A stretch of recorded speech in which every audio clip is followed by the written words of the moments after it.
Good morning, Wet Shavers, coffee lovers, and podcast listeners everywhere. It's Mark with GeorgeToon.com. It's time for another second cup.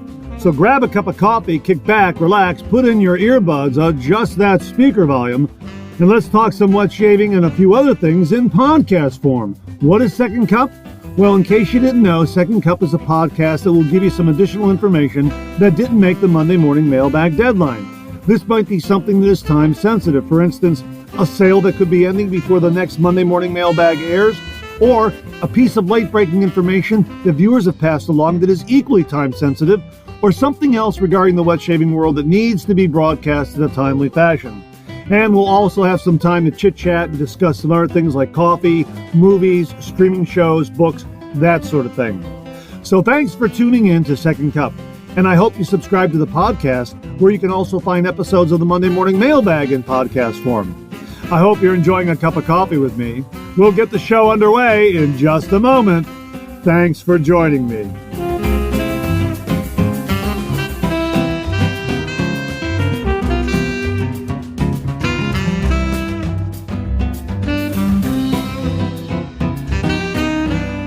Well, good morning, everyone, and welcome to the October 28th, 2024 episode of Second Cup. Happy Halloween. And if I sound a little spooky to you right now, it's because I forgot my microphone. I'm on the road, and I usually grab that microphone and throw it in a bag on my way out the door, and I forgot it. And I'm recording this on Sunday morning without the microphone, and I am doing a little bit of prestidigitation in the background with different levels and bass and treble controls and that sort of thing, trying to bring to you a pleasing sound on this morning's podcast. So I do apologize if I sound a little spooky, a little tinny. I'm really sorry about that. I'm just kicking myself that I forgot that microphone. And I think what I need to do is I need to invest in a good portable microphone to always have with my laptop for just such an event. So I was also trying to Google how to improve the sound from an onboard or built-in microphone on a laptop.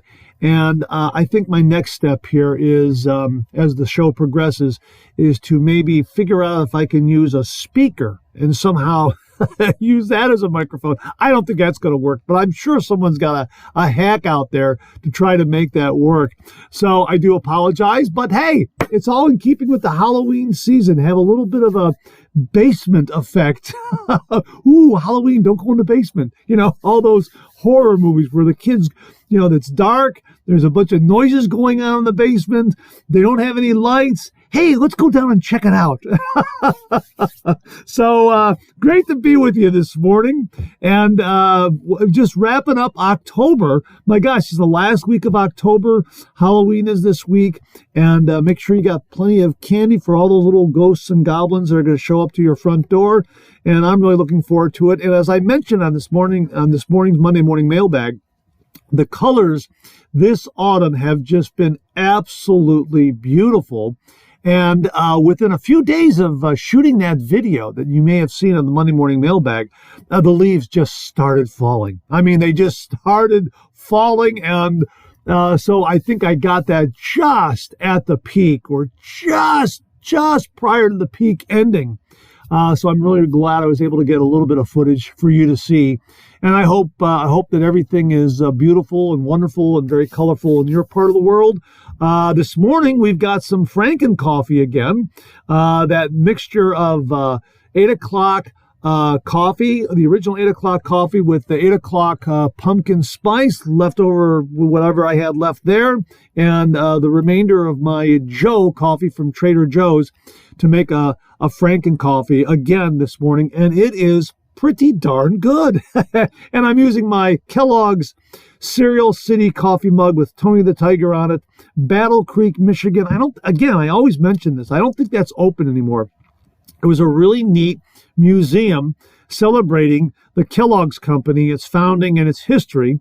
And they had some really nice exhibits in there, and I enjoyed my visit to it.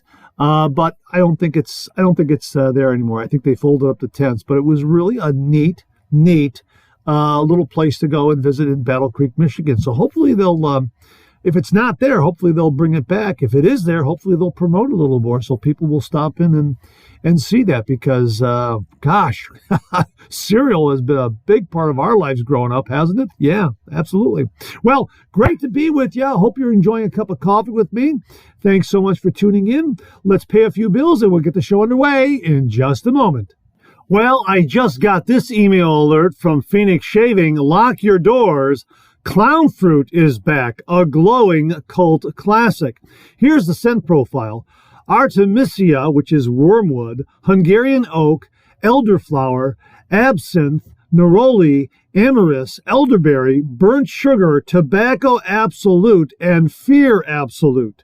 Now, the first 50 Clown Fruit CK6 bundles include a new collectible limited edition holographic label.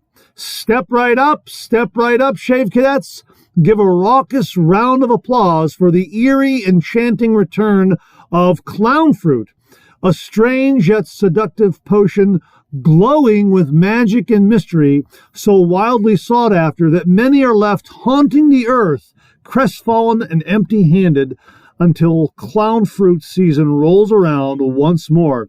It's a maddening wait, so grab him while we have him contained. And of course, there's an entire Clown Fruit collection of the shave soap, the aftershave splash, star jelly, EDP, deodorant, solid cologne, shampoo puck, glow cube, glow tube, beard balm, body soap, pre-shave oil, beard oil, and wicked merchandise, as they say. Yeah, and we first were introduced to Clown Fruit 4 years ago.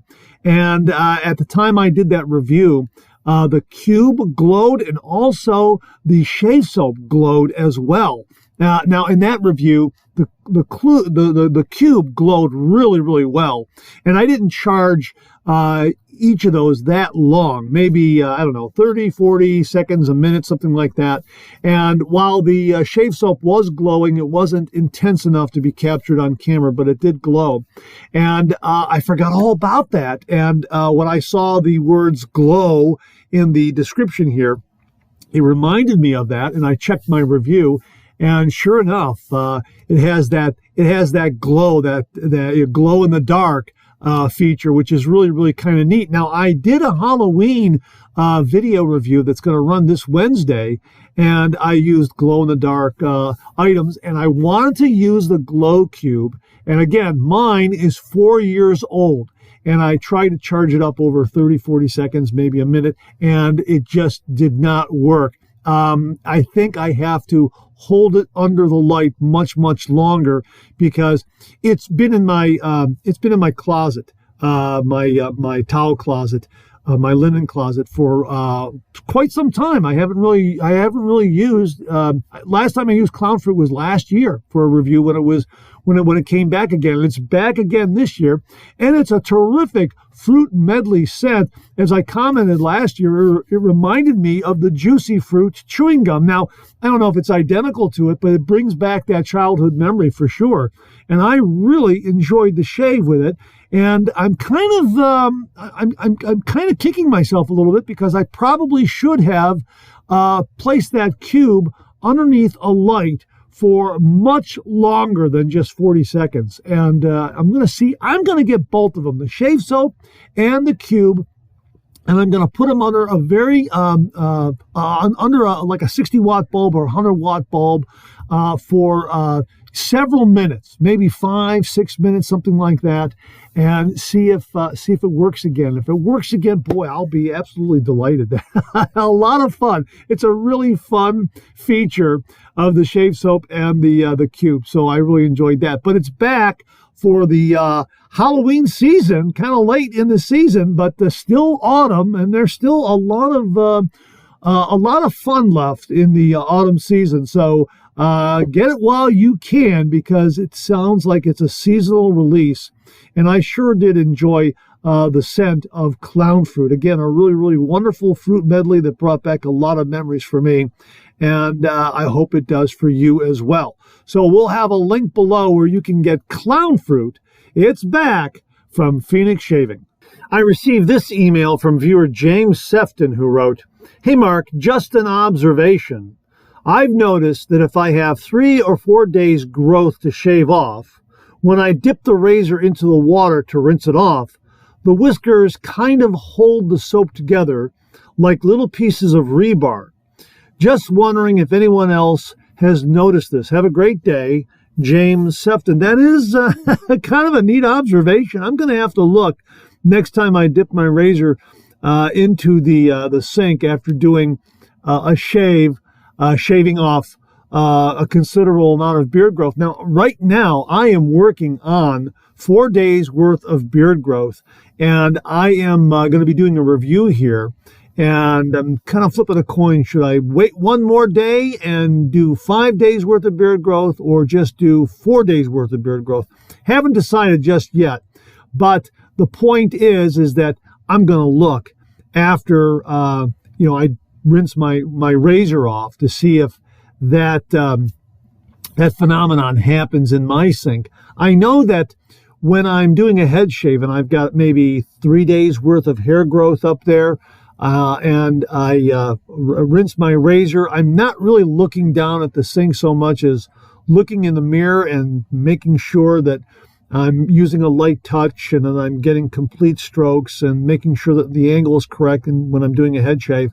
And after I drain the sink, and I know we've had this discussion before about little hairs going down the sink drain, but I'm using my sink this way, and I guess I'm going to have to make sure to keep it clean. But the point is that there is a lot of little hairs left over in the sink that I have to really clean out. I mean, it would probably serve me better to start shaving my head every single day in the evening to kind of let that go through the sink pipe a little more cleanly, and not go down there with this massive amount of hair that I shaved off from, say, 3 or 4 days worth of hair growth, or 2 days worth of hair growth on my head. So I'm kind of looking at it from that standpoint. But as far as seeing that the little whiskers are held together by the clumps of lather, I'm going to have to look at that again. And I think that's just kind of a neat little anecdotal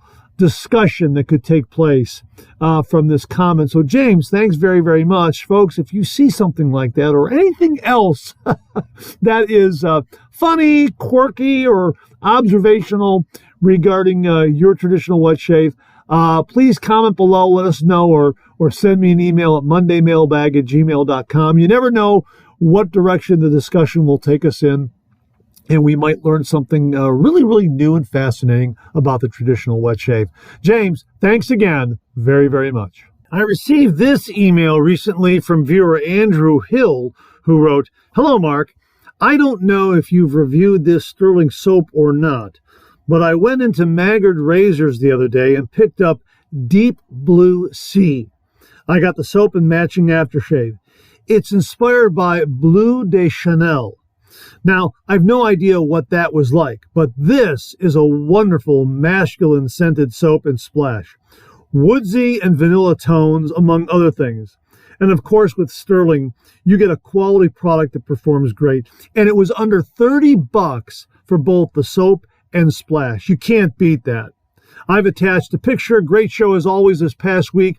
Have a great weekend, Andrew Hill." Well, Andrew, thanks very much for the photo. We're going to show that in an upcoming Monday morning mailbag because I already have that in show notes. But I did want to give you a preview of it early here on Second Cup because it sounds wonderful. I'm a big fan of masculine scents that have those woodsy and vanilla tones, especially the vanilla scent notes. Like those a lot. My goodness. And there are so many great ones out there. Especially vanilla sandalwood from Sterling. That one comes to mind because it was just a great scent. And of course, I famously dropped the aftershave bottle into my sink where it shattered. And we did the giveaway bundle of vanilla sandalwood from Sterling. They very, very kindly sponsored that. So thanks again to Rod and Mandy for that. But that is another great masculine scent. So Deep Blue Sea sounds like it's in that ballpark, and really, really curious about this one. If any of you out there have used Deep Blue Sea, please comment below. Let us know. Send us your comments and your thoughts and your experiences with it. It sounds absolutely wonderful. Again, I'm a big fan of these shave soaps that have this masculine, vanilla, woodsy, sandalwood kind of notes in there. Like those a lot. So, Andrew, thanks very, very much for passing along the heads up on Deep Blue Sea, available at Maggard's. We'll also get you a link where you can find it on Sterling Soap Company's website. And the product page has the scent description, so that's worth mentioning here. Scent description. This very complex scent boasts notes from woodsy to floral, vanilla, mint, earth, and citrus. A fresh, woodsy, and intoxicatingly masculine scent that's sure to please. Inspired by Bleu de Chanel. Wow, that sounds absolutely wonderful. We'll have a link to both Maggard Razors and the Sterling Soap Company where you can pick up Deep Blue Sea. Thanks again, Andrew. Really do appreciate it. Well, this email alert just came in from Bull Goose Shaving, and it's titled Last of the Flying Mango. Mark, Saponificio Veracino made Flying Mango shaving soap for us a few years back. While preparing for a move, I came across the very last carton of this soap in our back room. This limited edition soap utilizes Saponificio Veracino's Beta 4.3 formula with added mango butter for superior skin conditioning. The scent is complex. At first whiff, you get hints of tobacco leaves. The top note is citrusy and slightly balsamic, the body aromatic with a hint of floral and lavender, while the base is woody and musky. Grab some while you can. Well, folks, we're going to have a link to this below where you can get it, or just go up to Bull Goose Shaving and do a search for Flying Mango Shaving Soap, and hopefully they'll still have some in stock by the time this airs Monday morning at 7 a.m. That's what I'm hoping. But they only have one carton left. How many are in a carton? I don't know. But it is an email alert that went out to all Bull Goose subscribers, Bull Goose Shaving subscribers. So again, hopefully by the time this airs, they will have some in stock for those interested. Again, Flying Mango Shaving Soap from Bull Goose Shaving, which was made to them exclusively, a limited edition soap made for them by Saponificio Veracino, utilizing their Beta 4.3 formula with added mango butter for superior skin conditioning. We'll have a link below, and hopefully, again, there'll be some left in stock by the time this airs. That's what I'm hoping for. Thanks again to Bull Goose Shaving for the heads up on this one. Now, before I get out of here, I'm going to talk about a movie. Not necessarily recommend the movie, but I wanted to make you aware of it. I happened to view it just recently.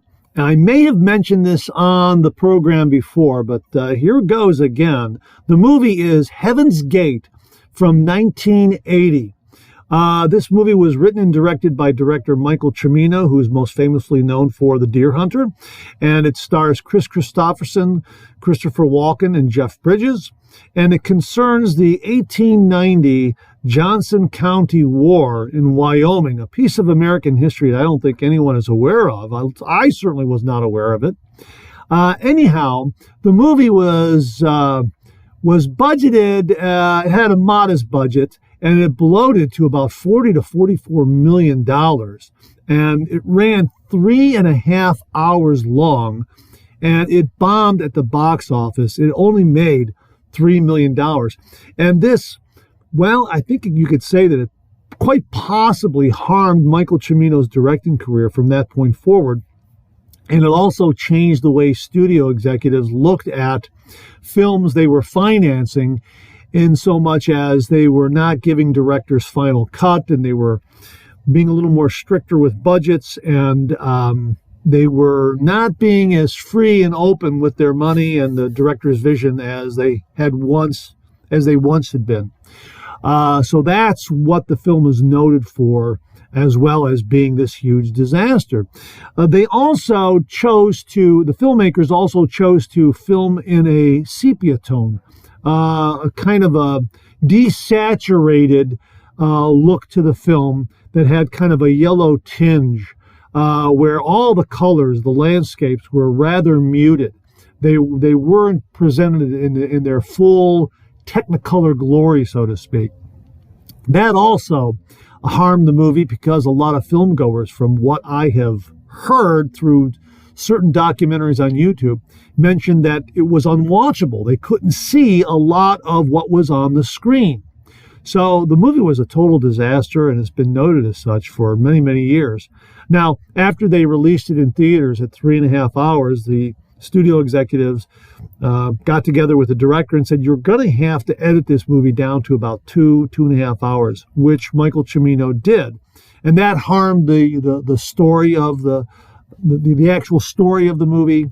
And again, it just butchered the movie again, one more time. So that's why there are several versions of this movie out there floating around. The original theatrical release, then a recut version that was done to be re-released in the movie in theaters, and then I think there was another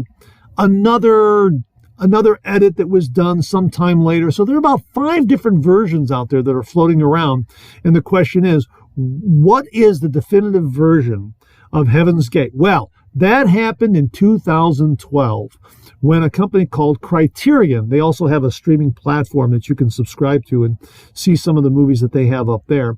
Criterion decided to do a restoration of Heaven's Gate, and they invited the director, Michael Cimino, to come in, supervise the restoration, and do a re-edit of what his original vision for this movie was.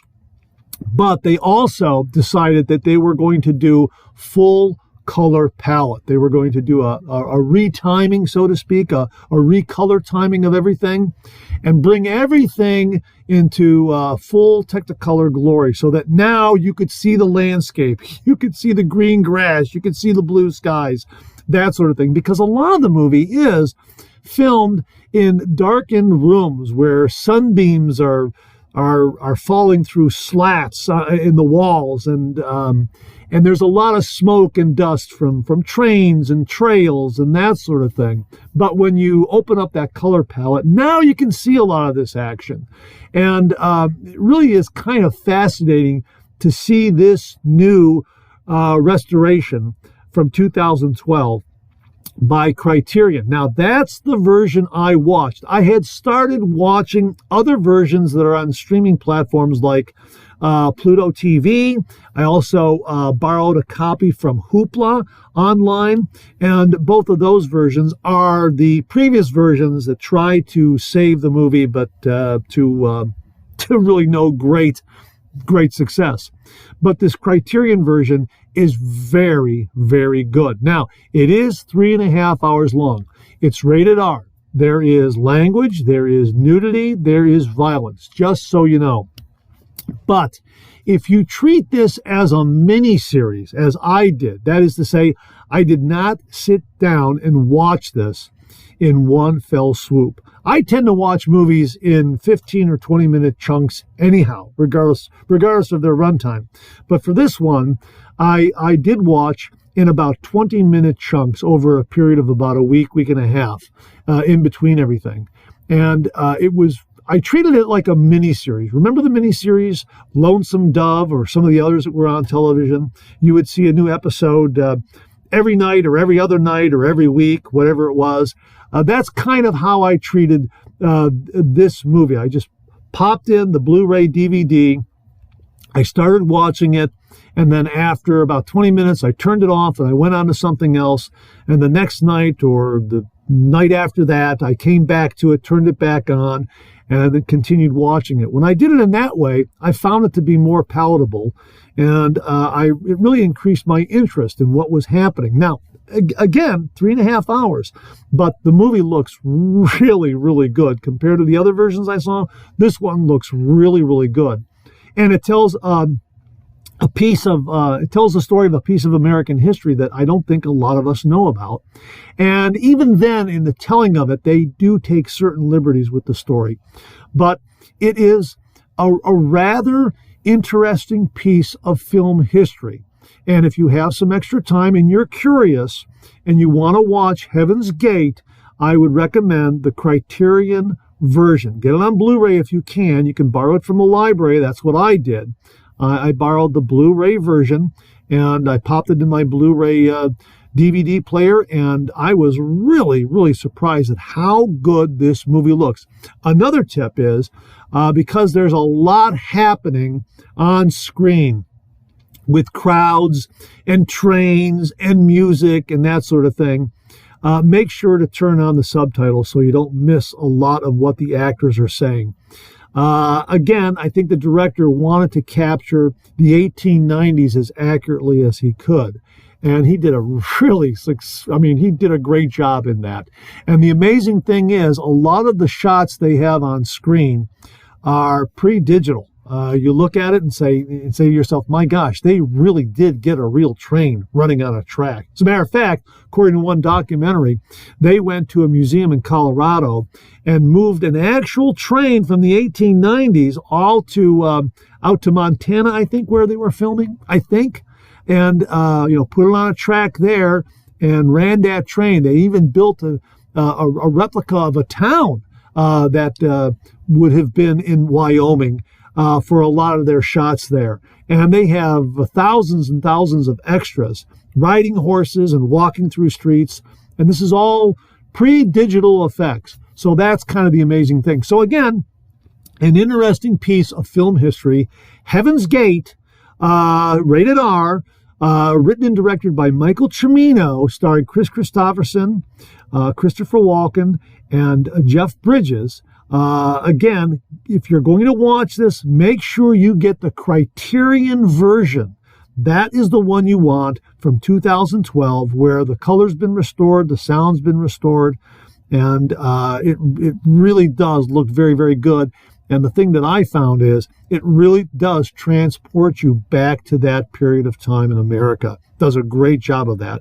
And one other suggestion, perhaps you would like to do as I did and just watch it as a miniseries in 20-minute chunks, and you'll find that it may be a little more engaging for you. You'll have a little more interest in finding out what happens. So I thought it was a very interesting movie.